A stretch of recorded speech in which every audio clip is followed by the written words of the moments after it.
ونصلي ونسلم على رسول الكريم. أما بعد فأعوذ بالله من الشيطان الرجيم. بسم الله الرحمن الرحيم. يا أيها الذين آمنوا لا تتخذوا آباءكم وإخوانكم أولياء إن استحبوا الكفر على الإيمان ومن يتولهم منكم فأولئك هم الظالمون. وقال تبارك وتعالى لا تجد قوما يؤمنون بالله واليوم الآخر يوادون من حاد الله ورسوله ولو كانوا آباءهم أو أبناءهم أو إخوانهم أو عشيرتهم أولئك كتب في قلوبهم الإيمان وأيدهم بروح منه ويدخلهم جنات تجري من تحتها الأنهار خالدين فيها رضي الله عنهم ورضوا عنه أولئك حزب الله ألا إن حزب الله هم المفلحون. صدق الله العظيم. إن الله وملائكته يصلون على النبي يا أيها الذين آمنوا صلوا عليه وسلموا تسليما. اللهم صل على سيدنا ومولانا محمد وعلى آل سيدنا ومولانا محمد وبارك وسلم. الصلاة والسلام عليك يا رسول الله وعلى آلك وأصحابك يا حبيب الله. الله رب محمد صلى عليه وسلم نحن عباد محمد صلى عليه وسلم صلاة وسلاما عليك يا رسول الله. معزز و محترم مشائخ و علماء اسلام و معزز و محترم حاضرین ساتھی، آج کی اس پروقار تقریب کا خصوصی خطاب جس طرح محبت اور پیار سے آپ نے سماعت کیا ہے، بالکل اسی طرح انتہائی عقیدت سے اور جذبے سے اور جوش سے میں نے بھی حضرت کا خطاب سنا ہے۔ آج کی تقریب کی صدارت جو ہستی فرما رہی ہے، ان کی عظمت کا اعتراف اہل سنت کا پورا حلقہ، علماء کا، مشائخ کا، آپ کی عظمت کا اور آپ کی خدمات کا معترف آفتاب طریقت، ماہتاب شریعت، عالمی مبلغ اسلام، مرد درویش اور مرد خودآگاہ حضرت پیر نقیب الرحمن صاحب دامت برکاتہ العالیہ والقدسیہ زیر سجادہ آستانہ عالیہ عیدگاہ شریف، اور جن کا خطاب آپ نے سنا ہے، ان کا تو اب اہل سنت کے حلقوں میں نام ہی سند کی حیثیت عالمی مبلغ اسلام صاحبزادہ والا شان پیر طریقت حضرت صاحبزادہ پیر حسان حسیب الرحمن صاحب دامت برکاتہم العالیہ والقدسیہ ولی عہد آستانہ عالیہ عیدگاہ شریف، میں یہ محسوس کرتا ہوں کہ آپ کے خطاب کے بعد میرے جیسا جو اپنے خطاب میں زیادہ چاشنی نہیں رکھتا ہے تو اس کے خطاب کی چنداں ضرورت نہیں۔ علماء کے خطابات بھی ہو چکے ہیں اور دیگر بھی بڑے بڑے علماء تشریف فرما ہیں۔ میرے نزدیک ایک بہت بڑی جسارت ہوگی کہ آپ کے عظیم الشان اور مٹھاس برے خطاب اور دلکش خطاب کے بعد میرے جیسا بے سرہ بندہ آپ کی سماعت تراشی کے لیے کھڑا کر دیا۔ حضرت صاحب کے بڑے منظور نظر خطیب ہیں، ہمارے ساتھی ہیں، انہوں نے مجھے خطاب کا حکم کر دیا اور ساتھ ہی حضرت نے بھی فرما دیا کہ کچھ بیان ہونا چاہیے۔ سچی بات میں کہتا ہوں کہ نہ تو میرے بیان کی کوئی حاجت ہے نہ ضرورت ہے، اور نہ میں سمجھتا ہوں کہ حضرت کے خطاب کے بعد اب کچھ گفتگو جاری کرنی چاہیے۔ ایک دو باتیں آپ کے حکم کی خاطر کر دیتا ہوں۔ امام اہل سنت امام محمد رضا رحمۃ اللہ تعالیٰ علیہ کا تذکرہ حضرت نے جس محبت سے، جس شفقت سے، جس پیار سے کیا ہے، اس سے پتہ چلتا ہے کہ آپ کے دل میں اہل سنت کے اس ایمان کی کس طرح قدر ہے۔ مجھے لگتا تھا کہ آپ کی زبان نہیں بول رہی ہے بلکہ آپ کے پورے بدن کا ایک ایک رونگٹا اس کی طرف، اور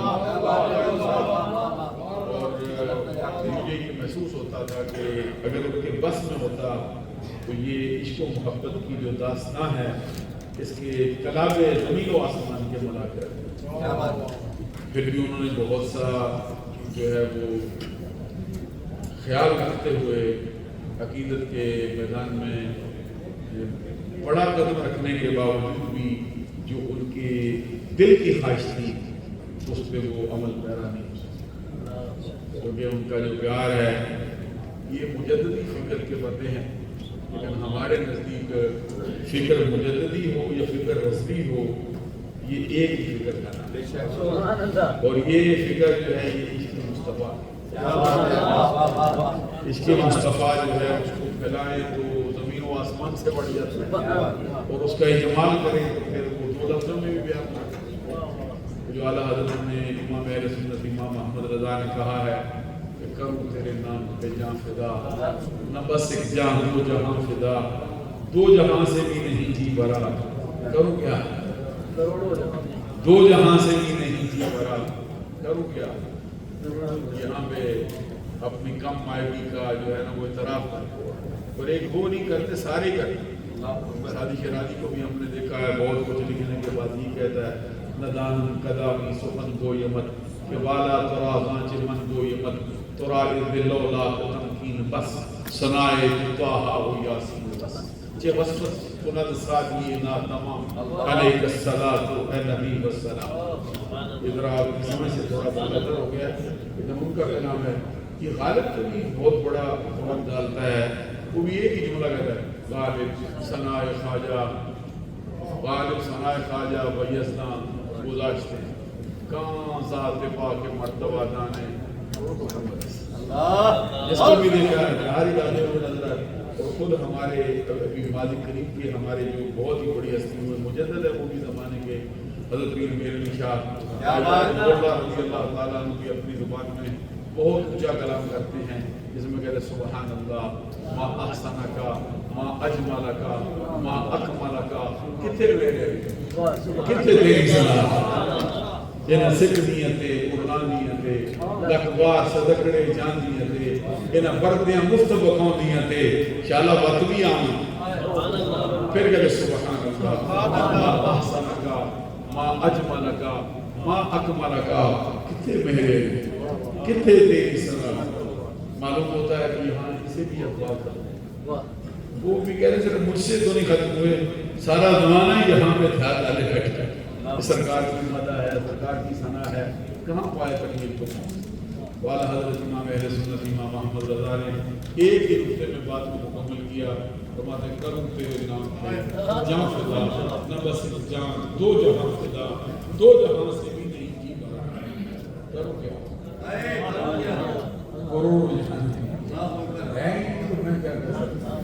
اور جہاں پر نے اپنی فکر کو بیان کیا ہے وہ بھی پرو گئے ہیں، اور کیا کہتے ہیں مولا علی نے واری تیری نیند کا، مجھے نہیں لگتا کہ اعلیٰ حضرت کے سوا کوئی اور اردو کا شاعر ہوتا تو شعر تو لفظوں میں پرو سکتا تھا، لیکن جو عقیدہ بیان کیا نا، کیا فرمایا کہ مولا علی نے واری، یہ نہیں فرمایا کہ حضرت علی شیر خدا کی نماز آپ پہ قربان کی، مولا علی نے واری تیری نیند پر نماز، آپ کی نیند پر نماز واری ہے، وہ بھی اثر جو سب سے اعلیٰ خطر کی ہے، اور ادھر لائے کہ صدیق بلکہ غار میں جان پہ دے چکے، تو یہ جان بھی سرکار کے قربان نہیں، یہ جان بھی سرکار کے آرام پر قربان، ادھر نماز اثر مولا علی شیر خدا کی سرکار کی نیند پہ قربان، ادھر نماز ادھر جان۔ اب نماز کا پڑھنا تو فرض ہے، لیکن جان کا بچانا تو یہ تو فرضوں سے بھی پڑا ہوا، ادھر تو نماز واری گئی نیند پہ، تو ادھر جان واری گئی ہے سرکار کے آرام پہ۔ مولا علی قرآن نے کیسے پڑھو دی؟ مولا علی نے واری تیری نیند پر نماز، وہ بھی اثر کہ سب سے اعلیٰ خطر کی ہے، صدیق بلکہ غار میں جان پہ دے چکے، حفظ جان تو جان فروز غرر کی ہے، پر تو نے ان کو جان، حضرت بھی ایک جملہ کہتے تھے کہ سرکار کی بارگاہ سے جو بھی آتا ہے نا خالی آتا ہی آتا ہے، جو بھی آتا ہے، یہاں دیکھیے نماز واری ہے، نیند واری ہے، کیا اتار رکھا ہے، پر تو نے ان کو جان، انہیں پھیر دی نماز، اور وہ تو کر چکے تھے جو کرنی بشر تھی۔ اب یہاں دیکھیے حد اوسط گر گئی، صغرا بنا ہے، کبرا بنا ہے، حد اوسط گری ہے، نتیجہ نکالا ثابت ہوا۔ اتنی لمبی داستان لائے ہیں، کہتے کیا ہے، اتنی دور سے چلے ہیں، کیا کیا کہتے ہیں، آخر میں نتیجہ کیا نکالا؟ ثابت ہوا کہ جملہ فرائض فروض ہیں، اصل الرسول بندگی استاج پر، اور انہی کے فکر کو یہ ظفر علی خان نے بھی بیان کیا ہے اور کہا ہے کہ حج اچھا، نماز اچھی، روزہ اچھا، زکوٰۃ اچھی، مگر میں باوجود اس کے مسلمان ہو نہیں سکتا، نہ جب تک کٹ مروں، خواجہ بطحا کی عزت پر خدا شاہد ہے کہ کامل میرا ایمان ہو نہیں سکتا۔ یہی اعلیٰ حضرت کی فکر ہے۔ قرآن پاک کی 2 آیتیں میں نے بطور تبرک پڑھی ہیں، دل چاہتا تھا کہ اس کا ترجمہ بھی کروں، اس کی تشریح بھی کروں، پھر کچھ کھولوں بھی، کچھ حدیثیں بھی اس کے ذمن میں سناؤں، پھر ابھی حضرت نے ایک اور بھی بڑا خوبصورت کلام کیا، میں ان کی تقریر کو بڑے دھیان سے سن رہا تھا کہ بڑی تقریر بڑی دور سے شروع، بعض مقامات پر ذرا تھوڑا اس کی تفصیل کی ضرورت رہ گئی، اجمال تھا اس میں، کچھ تفصیل اور چاہیے، لیکن وقت کی نزاکت بھی پیش نظر ہوتی۔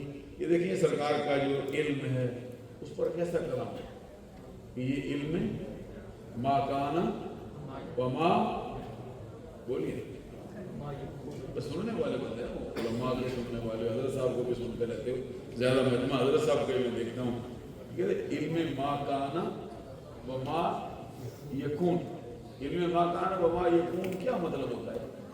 جو پہنچ چکا ہے، جو کچھ کہاں تک، یہ ہم نے بریلویوں نے اپنے گھر سے گھڑا نہیں، صحیح مسلم کی بڑی مشہور حدیث، یہ حضرت ساکر الملت والدین امام ابو الحسین مسلم بن حجاج بن مسلم قشیری نے اس کو اپنی صحیح کی جلد 2 کے صفحہ نمبر 390 پر لکھی، بڑے مشہور صحابی ان کی روایت سے کہتے ہیں صلی بنا رسول اللہ صلی اللہ علیہ وسلم الفجر وصعد المنبر فخطبنا حتى حضرت الظهر فنزل ثم صلى ثم صعد المنبر فخطبنا حتى حضرت العصر فنزل ثم صلى ثم صعد المنبر فخطبنا حتى غربت الشمس فأخبرنا بما كان وبما هو كائن. رات کا وقت بیت گیا نے سے اندازہ ہوتا ہے کہ کتنے تھکے ہوئے بنے. حدیث مصطفیٰ پر بھی سبحان اللہ کہنا اور کوشش کیا ذرا مشکل ہو گیا. میں نے صرف حضرت کے لیے تقریب کوئی اس کی نکھار کے لیے یہ حدیث پڑھی ہے. صحابی کہتے ہیں حضرت یہ ایک بڑے مشہور اور معروف صحابی کو کہتے ہیں سرکار نے فجر کی نماز پڑھائی. ہم کو فجر کی نماز پڑھا کے سرکار منبر پہ چڑھے اور خطاب کرنا شروع کیا. سرکار کا خطاب فجر کے وقت شروع ہوا ہے. کہتے کرتے رہے. اب خطاب مصطفیٰ کر رہے ہیں اور سننے والے صدیق اکبر فاروق اعظم عثمان غنی حیدر کرار صحابہ کرام بیٹھے ہیں, اہل بیت کے افراد بیٹھے. سرکار کا خطاب ہوتا کب شروع ہوا ہے؟ سید عطا اللہ شاہ صاحب بخاری بھی اب یہاں سرزمین اولڈم میں ہی نہیں بلکہ پورے انگلینڈ میں نامور خطیب ہے. میں ماشاءاللہ وہ بھی تشریف فرمایا, مفتی صاحب بھی تھے, مفتی محمد اعظم نقشبندی صاحب بھی بہت, یہ علماء کا ایک بڑا جمع غفیر یہاں پہ جلوہ گر تھا. میں یہ عرض کر رہا تھا کہ صحابی کہتے سرکار فجر کی نماز پڑھا کے منبر میں بیٹھے خطاب کرنا شروع کیا. کرتے رہے حتیٰ حضرت ظہر, یہاں تک کہ ظہر کی نماز کا وقت ہے. فنزل ثم صلى, نبی اکرم صلی اللہ علیہ وسلم منبر سے نیچے تشریف لائے اور مصلی امامت پہ جلوہ فرما ہوا. سرکار نے خود جماعت کرائی. ان مقتدیوں کا کیا شان ہے جنہوں نے مصطفیٰ کے پیچھے نماز پڑھی. سرکار نے خطاب کیا, فجر کو شروع کیا, ظہر کی نماز کا وقت آیا اور ظہر کی نماز کے لیے منبر سے نیچے تشریف لائے, مصلی امامت پہ آئے, نماز پڑھائی, نماز پڑھا کے پھر منبر پہ چڑھے. وصلی ثم صعد المنبر, پھر فوراً بارگاہ سرکار دو جہاں منبر پہ چڑھے. فخطب, پھر خطاب کرنا شروع. پھر ظہر کی نماز کے بعد سرکار کا خطاب چلتا رہا حتیٰ حضرت العصر, یہاں تک کہ عصر کی نماز کا وقت آیا. فنزل, پھر سرکار منبر سے نیچے آئے, پھر مصلی امامت پہ جلوہ فرما ہوئے. سرکار نے نماز عصر پڑھائی, پھر سرکار منبر پہ چڑھ گئے, پھر خطاب کرنا شروع. فجر کو خطاب شروع کیا, ظہر بھی بیچ میں آئی, عصر بھی بیچ میں آئی. نمازوں کے وقفے کے بعد پھر منبر پہ بیٹھے. خطاب کا سلسلہ جو ہے سرکار کا جاری رہا. حتیٰ فخطبنا حتیٰ غربت الشمس, یہاں تک کہ سرکار خطاب کرتے رہے. اس دن جو خطاب فجر کو چلا تھا اس کا سورج غروب ہو گیا اور سورج غروب کے وقت سرکار نے اپنے خطاب کا اختتام کیا. صحابی کہتے ہیں کتنا بتایا؟ تو اخبرنا بما کان وبما هو کائن, جو کچھ ہو چکا تھا وہ بھی بتا دیا, جو ہونے والا تھا وہ بھی بتا دیا. نہ صرف قیامت تک بتایا, قیامت کے بعد بتایا, دوزخیوں جنتیوں کے فیصلے کو بھی بتایا, ان کی منزلوں کو بھی بتایا, ان کے مقامات کو بھی بتایا. یہ مصطفیٰ کے اس علم کا حال ہے جو اللہ کی عطا ہے اس کا حال.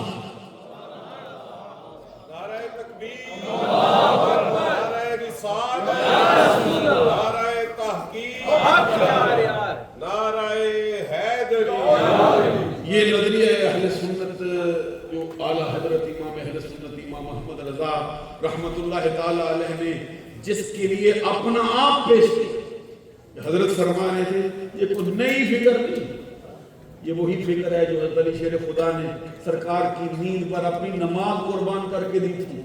یہ وہی فکر ہے جو حضرت صدیق اکبر نے سرکار کے آرام پر اپنی جان قربان کر کے پیش کی تھی. اسی سے امام محمد رضا نے نتیجہ نکال کے کہا تھا, ثابت ہوا. یہ جملہ فرائض شروع ہے, اصل الرسول بندے استاج تھا. امام اہل سنت امام محمد رضا رحمت اللہ تعالی علیہ سے دافع البلا ہونے پہ حضرت نے گفتگو کی. کیا کتاب کا نام ہے؟ الامن والعلا.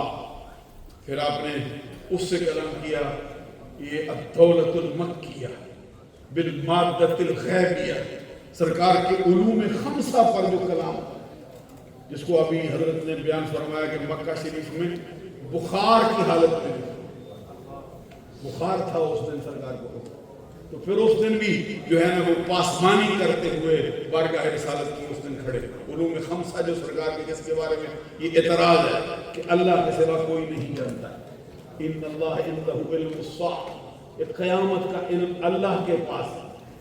یہ ایک اعتراض ہے اہل سنت پر کہ اللہ کے پاس ہے۔ ہم کہتے ہیں اس کا یہ معنی نہیں کہ اللہ کے پاس ہے تو وہ کسی کو دیتا ہی نہیں۔ ان اللہ عنده حسن الثواب، قرآن کیا ہے؟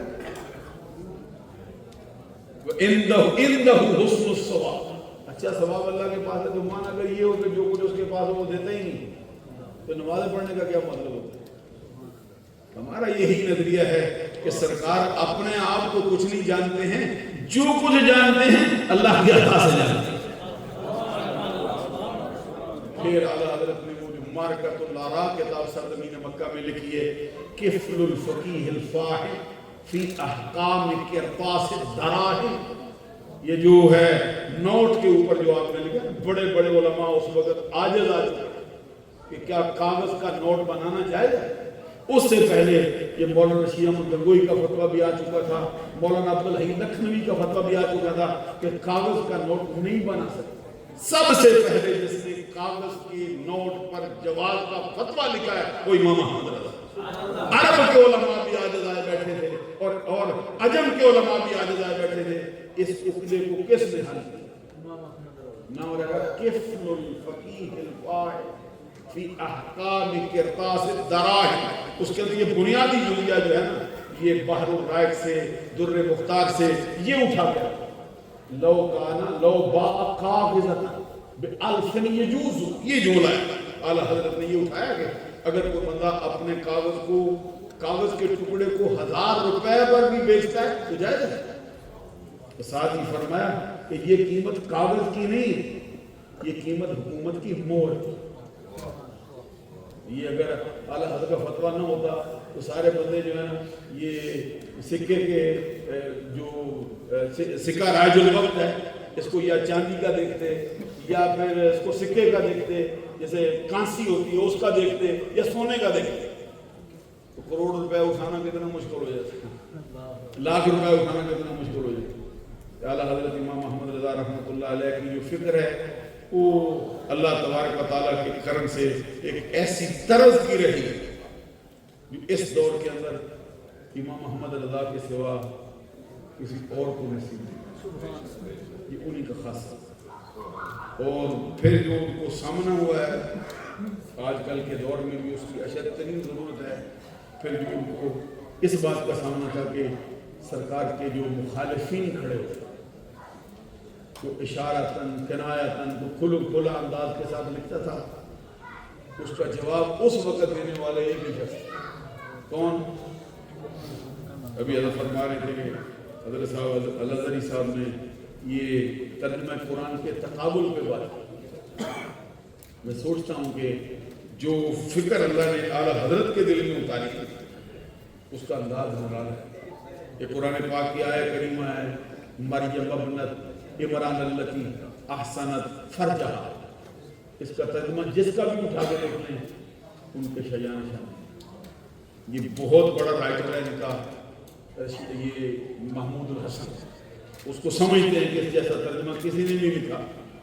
شیخ الہند کا لقب اس کو دے چکے ہیں، ہمارے ہاں سیر مالٹا کے نام سے یاد کیے جاتے ہیں۔ اس نے ترجمے میں کہا کہ عمران کی بیٹی مریم نے اپنی شہوت کی جگہ کی حفاظت کی۔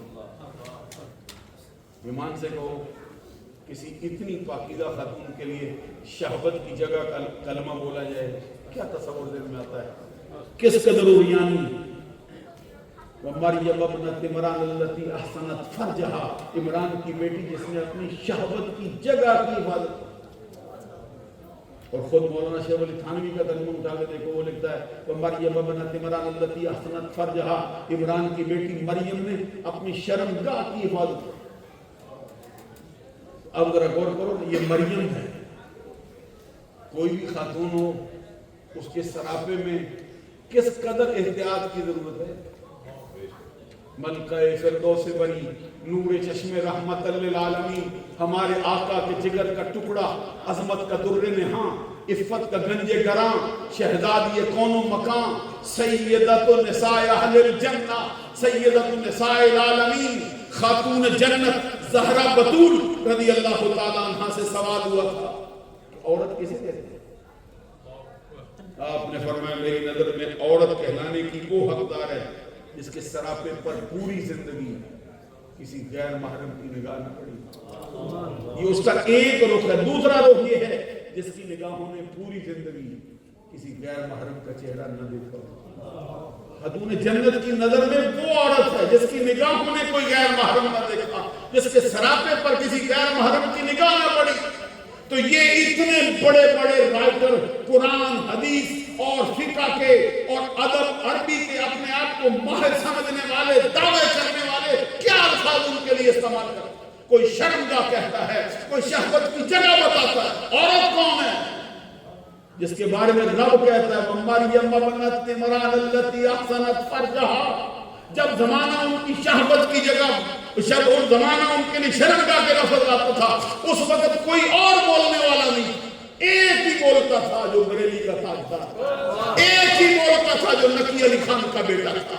اور وہ کہتے تھے آؤ ہم بتاتے ہیں یہ ترجمہ کیسے کیا جاتا ہے، معنی کس کو کہا جاتا ہے. فرمایا مریم ابنت عمران التی احسنت فرجہا، عمران کی پاکیزہ بیٹی مریم جس نے اپنی پارسائی کی حفاظت کی. آج آپ بھی سبحان اللہ، مجھے نہیں لگتا کہ آپ کو سمجھ آئیے. یہ ادھر وہ الفاظ بولتے تھے، ادھر جس کو فیض براہ راست مصطفیٰ کے دروازے سے ملا تھا، جو سچے پیروں کا ماننے والا تھا، جو قادریوں کو مانتا تھا، جو نقشبندی ہونے کا دعویٰ کرتا تھا، جو چشتی ہونے کا دعویٰ کرتا تھا، جس نے اولیاء کاملین کے دروازے سے پھیلایا تھا، وہ کہتا تھا آؤ ہم بتاتے ہیں اس کا معنی کیسے ہو سکتا ہے. فرمایا عمران کی پاکیزہ بیٹی مریم جس نے اپنی پارسائی کی حفاظت. سبحان اللہ کہہ دو بلا. یہ ہے ان کے دروازوں سے فیض پانے والے. یہ اور پھر اور مقامات دیکھو، کبھی اللہ تبارک و تعالیٰ کے لیے بولتے ہیں کہ ٹھٹا کرتا ہے اللہ یستہزئ بہم. اللہ کے لیے ٹھٹے کا لفظ استعمال کر، اللہ ٹھٹا کرتا ہے ان سے. کسی نے کہا اللہ ان سے مذاق کرتا ہے، کسی نے کہا اللہ ان کو بناتا ہے. بنانا بھی معنی سمجھے. اردو زبان سے آگاہی رکھنے والے آج میں دیکھتا ہوں بڑے بڑے لوگ ہیں جو دعویٰ کیے بیٹھے ہیں دیکھو جی وہ بہت زیادتی ہوگی. اس موقع پر کلام بہت ہے. سچ میں کہتا ہوں آپ سے کلام بہت کرنے والا ہے. جس کی اشد ترین ضرورت لائق اولاد ہوتی ہے، اس کی وجہ سے والدین کو گالیاں نکلتی ہیں. کبھی نہیں کہ وہ کیسی اولاد ہے جس کی وجہ سے ان کے ابا جان کو گالیاں دی جائیں. یہ کیسی اولاد ہے، کیسی ضروریت ہے جن کے فعلوں کی وجہ سے ان کے ابا جان پر اعتراض اٹھتا ہے، باتیں ہوتی ہیں. دیکھو آپ نے اپنے امام کے نظریے کو کدھر چھوڑ دیا، فلاں نے چھوڑا، فلاں نے چھوڑا، فلاں نے چھوڑا. حضرات یہ میں بات راز سے کہتا ہوں. چند دن پہلے میں نے مولانا صاحب کی تقریر سنی، وہ مجد الفسانی پہ تقریر کر رہے تھے. مجد الفسانی کی نزاکتوں کی، ان کا شان، ان کا نظر ایک ہوتا ہے. تسامح ہوتا ہے، تسامح تو سب سے ہو سکتا ہے، ہم سے بھی ہوتا ہے. جب بھی ہوتا ہے معافی کے طلبگار ہو جاتے ہیں. یہ انسانی کمزوری ہو جاتا ہے. ابھی میں پچھلے پروگرام میں تھا، مجھے میرے ذہن میں ایک بات آئی تو میں نے اس میں کہا کہ سرکار دو جہاں صلی اللہ علیہ وسلم کے لیے حضور مجد الفسانی کہتے ہیں میں ان کے لیے سال ثواب کرتا ہوں. کہ سال ثواب میں پہلے بیت اخار کے گھرانے کو پیش کرتا. یہ سرکار کے بعد نبیوں کے بعد پھر ان کو لا. اس کے درمیان مجھ سے جملہ نکل گیا کہ کھانا بھی آ گیا، کھانے کو اس میں ذکر نہیں، صرف یہ مجھ سے آپ نے نکل. میں تسامح سمجھتا وہ کہتے ہیں سال ثواب ہے. یہ میرا ماموں تھا، مجھ سے جو تسامح ہوا وہ یہ تھا کہ میں نے کہا کھانا بھی رہا، وہ کھانے کا ذکر نہیں، صرف یہ میں سال ثواب کرتا. اچھا اب آگے کیا ہے؟ حضور فرماتے ہیں کہ مجھے سرکار کی زیارت ہوئی. حضور سے مراد میری مجدد الفسانی ہے. مجھے خواب میں سرکار کی زیارت ہوئی, میں نے دیکھا سرکار میری طرف اپنا چہرہ دیبا نہیں کرتے, دوسری طرف پھیر لیا. میں سوچتا تھا کہ مجھ سے کیا خطا ہوگی, کیا تقصیر ہوئی مجھ سے کہ جو مجھ سے سرکار کا چہرہ دیبا کر گیا. کہتے پلٹ گئے, جب بڑی دیر ہو گئی میں نے پلٹ کے آپ نے فرمایا من طعام خانہ عائشہ میں خورم, میں کھانا عائشہ کے گھر سے کھاتا ہوں. آپ سالے ثواب کرتے ہوئے اہل بیت کو شامل کرتے ہو, اپنی امی عائشہ کو کیوں بھول جاتے, عائشہ کو کیوں بھول جاتے. یہ میں کہہ رہا ہوں کہ تسامح بھی ہوتا ہے. حضرات توجہ سے آپ سے کہتا ہوں, میں سوچ رہا تھا کہ یہ بندہ تقریر کر رہا ہے مجدد الفسانی کا, اس کی زبان سے بھی تقریر مجدد الفسانی کی شان میں جھکتی ہے کہ مجدد کی فکر کیا ہے, تو یہ کیا کر رہا ہے. مجدد کو ایک بندہ ان کے سامنے امام غزالی کے خلاف اس کا کلام ہوا, مجدد صاحب وہاں سے اٹھ کے چلے گئے نقل سے. جب پڑھ کے دیکھو ان کی زبان پوری, جب تک اس نے آگے معافی نہیں مانگی, وہ اپنے نظریے سے توبہ نہیں کی, مجدد صاحب کو سے کلام لینے کے لیے روادار نہیں. لما تقولون ما لا تفعلون, تو تم وہ بات کیوں کہتے ہو جس میں عمل پیرا نہیں ہوتے. خدا کے لیے نعرہ رسالت, نعرہ تحقیق, نعرہ حیدری. میں یہ کہتا ہوں ہم رضوی لوگ ہیں, دعویٰ کرتے ہیں مجددی لوگ ہیں. اگر مجددی فکر ہم نے پیچھے چھوڑی ہوئی ہو, ہم رضوی ہونے کا دعویٰ کریں, اعلیٰ حضرت کے نظریے کو ہم نے تاکہ مسیحیاں کے حوالے ڈالا ہو, پسے کچھ ڈال دیا ہو, ہماری وجہ سے کوئی ہمارے بزرگوں کو برا بھلا کہنا شروع کر دے.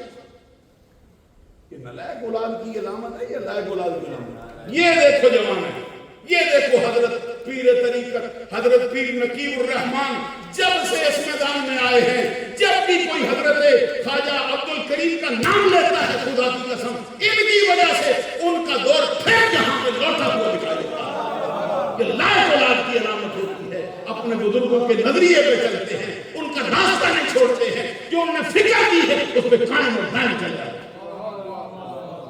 ہماری گزارش ہے کہ یہ جو نظریات نئے نئے لے کے آ رہے ہو, رضوی کانفرنس کرنے کا مطلب کیا ہے, کیوں کرتے ہیں؟ اگر اعلیٰ حضرت کو آپ کو قبول ہی نہیں, اس نظریے کا کیا مطلب؟ مجدد الفسانی آپ کو قبول ہی نہیں, ان کی کانفرنسوں کا کیا مطلب ہوتا ہے؟ خدا کے لیے غصہ نہ کرو, خدا کے لیے یہ اپنے دل پہ باتیں اس طرح نہ لو, بلکہ لوٹ کے آؤ, اپنے نظریے سے توبہ کرو کہ یہ ہم سے خطائیں سب. کوئی بڑا ہو, کوئی چھوٹا ہو, کوئی بھی جو نظریہ ہے اس کے ساتھ سودا نہیں ہو سکتا. یہ دیکھو یہ جو اکبر ہے, اکبر کی کبھی زندگی پڑھ کے دیکھو. اکبر نے تو اپنے آستانے, اپنا دار الخلافہ وہ شہر بنایا تھا جو اولیاء کاملین کے مزارات کے قریب تھے. وہ تو علماء کے جوتے سیدھے کر, وہ تو یہ نماز کا ضائع ہونا تو دور کی بات ہے, سفر و حضر کے اندر اس کی جماعت بھی ضائع ہوئی. کس نے ضائع کروائی؟ مولویوں نے, جو علماء سو تھے. پڑھ کے دیکھو, پھر علماء سو کی وجہ سے اس نے نظریہ بدلا اور بدل کے پھر وہ ہندوؤں کو لایا ہے اپنے نظریے میں. جو جھوٹا کام ہے اس نے اسلام میں شامل کر دیا, اس کے مقابلے میں کون اٹھایا؟ اگر سارے ہی اس جیسے ہو جاتے تو پھر مجدد تو نہ ہو. میں چاہتا ہوں کہ یہ مجددی فکر کے لوگ ہیں, ان کے دل میں ان کی نیابت آتی, ان کے دروازے پر جو لوگ آتے ہیں ان کے دل میں ان کی نیابت آتی. تو اپنے آپ کو اسی نظریے پر جو حضور مجدد الفسانی کا نظریہ ہے اسی نظریے پہ رکھو. تو امام محمد رضا کا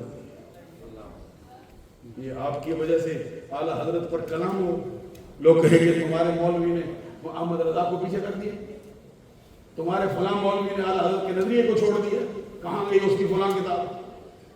تو اللہ کے کرم سے جو احمد رضا والے ہیں نا وہ ادھر ہی. سبحان اللہ. ہم کہتے پھر میدان لگا لیں, اس سے پہلے بھی 20 مرتبہ میدان لگائے, کون بھاگا ہے؟ میں کہتا چلو مسلمانوں کو نہ صحیح, کسی اردو زبان والے جاننے والے کسی اور مذہب کے بندے کو لے آؤ, کسی ہندو کو لے آؤ, کسی سکھ کو لے آؤ, اس کو یہاں پہ لا کے کھڑا کر دو, جو وہاں پہ بیٹھ کے مسئلہ سنے احمد رضا مصطفیٰ. تمہارے نزدیک جو ہے وہ حاضر و ناظر ہونا شیطان کی صفت ہو جائے تمہیں قبول ہوتا ہے. تمہارے نزدیک یہ حاضر و ناظر ہونا منکر نکیر کی صفت ہو جائے تمہارے لیے قابل قبول ہو. یہ تم شیطان کو محبوب جانو, ہمارا اعلیٰ حضرت جو ہے وہ حبیب الرحمان کو محبوب جانتا ہے. تمہارے نزدیک شیطان کا حاضر ناظر ہونا مانا جاتا ہے, منکر نکیر کا حاضر ناظر ہونا مانا جاتا ہے. احمد رضا کے نزدیک اللہ کے حبیب مصطفیٰ کا. تم اپنے نظریات کے اندر جو ہے وہ اور چیزیں پرو کے لاتے رہو. نبی کے علم کو کبھی تم گھوڑوں, گدھوں, چوپایوں کا علم کے برابر قرار دو. یہ تمہارا نظریہ. احمد رضا اٹھتا ہے اور کہتا ہے ساری مخلوق کا علم ترازو کے ایک پلڑے میں ڈال دے, مصطفیٰ کا علم پھر جائے. اللہ کے ساتھ علم سے ہم کوئی تشبیہ نہیں دیتے. وہ خالق ہے, یہ مخلوق ہے, وہ عطا کرنے والا ہے, جو اس کی بارگاہ کے مانگنے والے. احمد رضا کا قصور یہ ہے کہ اس نے وہی نظریہ دیا ہے جو اسلام کا. تو میں اہل سنت والوں سے کہتا ہوں کہ جو میں اس قابل تو نہیں کہ اتنی بڑی بات کر سکوں, لیکن میں ہاتھ جوڑ کے کرتا ہوں. جو حد اہل سنت کی حدیں ہمارے بزرگوں نے قائم کی, جیسے ہم سے پہلے بڑے بڑے لوگوں نے اس کو قائم رکھا, اس کے پابند رہے. آج کل کے دور کے علماء کو بھی رہنا چاہیے, اور اگر نہیں رہتے تو حدیں پامال کرتے ہیں. تو پھر آپ تو بزرگ ہیں, آپ تو احمد رضا کے پیروکار ہونے کے دعوے دار ہیں. پھر آپ کو کیا کرنا چاہیے؟ پڑھ لو قرآن پاک. لا تجدوا قوما یؤمنون باللہ والیوم الآخر یوادون من حاد اللہ ورسولہ ولو کانوا آباءهم او ابناءهم او اخوانهم او عشیرتهم. کوئی قوم وہ اللہ پر آخرت پر ایمان رکھے وہ اللہ اور اس کے رسول کے مخالفوں سے دوستی. آپ بھی بولیے, اللہ اور اس کے رسول کے مخالفوں سے دوستی وہ قوم نہیں رکھ سکتی ہے جس کا اللہ پر ایمان ہے, جس کا آخرت پر ایمان ہے. اور اللہ تعالیٰ اس کے بدلے میں دوسرے مقام پہ فرمایا لا تتخذوا آباءکم واخوانکم اولیاء. اپنے باپوں کو چھوڑ. باپ بھی چھوڑے جاتے ہیں. کون کہتا ہے؟ مولانا انصر قادری کہتا ہے, لیاقت علی رضوی صاحب ازہری صاحب کہتے ہیں, حضرت صاحب حسان نصیب الرحمن. نہیں, اللہ کہتا ہے لا تتخذوا آباءکم واخوانکم اولیاء. اپنے باپ کو چھوڑ, اپنے بھائی کو چھوڑ. باپ ہوتا ہے چھوڑا جاتا ہے, بھائی ہوتا ہے دودھ شریک ہے, ماں کا بیٹا چھوڑا جاتا ہے. اور میں ایک شرط پہ چھوڑا جائے گا, ان استحب الکفر علی الایمان. اگر کفر کو ایمان پر ترجیح دیتا ہے چھوڑ دے. تیرا باپ ہوگا, دوست نہیں. میں اس میں توجہ نہیں. پھر میں ایک بات کہوں آپ سے, سرکار کا فرمان ہے لا تصاحب, دوست نہ بنا, مارا جائے گا. یہ میں محمد انصر قادری کا فرمان نہیں, مصطفیٰ کا فرمان ہے. لا تصاحب, دوست نہ بنا, الا مومن. مومن کو بنا. آگے فرمایا لا یاکل طعامک الا تقی. تیرا کھانا کوئی نہ کھائے, تیرے دسترخوان پہ کوئی نہ بیٹھے. کون بیٹھے؟ المرء علی دین خلیلہ فلینظر احدکم الی من یخالل. آدمی اپنے دوست کے دین پر ہوتا ہے. آپ کی زبان میں بھی جملہ بولتے ہیں a man is known by the company he keeps. آدمی اپنی صحبت سے پہچانا جاتا ہے. ہر شخص کو چاہیے کہ دیکھے اس کے دوستوں میں کون ہے. یہ دوست لے ڈوبتے ہیں بندے کو, دوست راست سے ہٹا دیتے ہیں بندے کو. خدا کے لیے کوئی گستاخی مجھ فقیر سے ہوئی ہو, میں آپ سے آج بھی پھر بھی ہر وقت معافی کا طلبگار ہوں, لیکن یہ سچی بات ہے. قرآن پاک نے فیصلہ فرمایا وَلَوْ كَانُوا آبَاءَهُمْ أَوْ أَبْنَاءَهُمْ أَوْ إِخْوَانَهُمْ أَوْ عَشِيرَتَهُمْ. اللہ اور اس کے رسول کے مخالفوں کی صف میں تیرے باپ بھی کھڑے ہو جائیں, تیرے بیٹے بھی کھڑے ہو جائیں, تیرے بھائی بھی کھڑے ہو جائیں, تیرا کنبہ, قبیلہ, برادری ہر سے کھڑی ہو جائے. اللہ پر ایمان رکھنے والا, آخرت پر ایمان رکھنے والا, اس کو دوست بولیے. نہیں ابھی تھوڑا بولتے ہو. دوست تو جس نے کتنا سا کام کیا نا، جزا کتنی بڑی. اولئک کتب فی قلوبہم الایمان، اللہ کہتے ہیں ان کے دلوں میں اللہ نے ایمان کو نقش کر دیا ہے. ادھر ایمان اللہ نے سجایا. دوسرا انعام وَأَيَّدَهُمْ بِرُوحٍ مِّنْهُ. روح کا کیا مطلب ہے؟ جبریل. اور میں جبریل اس کا مددگار ہے. کس نے بنایا؟ اللہ نے. ایمان کی حفاظت اللہ نے لی. جبریل مددگار اللہ نے بنایا. اور آگے وَيُدْخِلُهُمْ جنات تجری من تحتها الانہار خالدین فیہا، جنت میں داخلہ کرنے کا وعدہ کر دیا جس کے نیچے نہریں بہتی ہیں، اور فرمایا کہ زوال ہی نہیں آئے گا، ہمیشہ رہیں گے، بوڑھے نہیں ہوں گے، کوئی نکالے گا نہیں، وہ ختم نہیں ہوگی. آگے سنو، رضی اللہ عنہم ورضوا عنہ، اللہ ان سے راضی. اور وہ کام کتنا کیا ہے؟ مخالفوں سے دوستی چھوڑ دی. قرآن کہتا ہے، کسی مولانا کا فرمان نہیں ہے، جس نے بھی اللہ اور اس کے رسول کے مخالفوں سے دوستی کی ہے وہ اس کے زمرے میں آئے. جس نے دوستی چھوڑی، ناتا توڑا، اس کو کیا مرتبہ ملا؟ اللہ اسے راضی، وہ اللہ سے. آگے سنو، اولئک حزب اللہ، کس کا ٹولہ ہے؟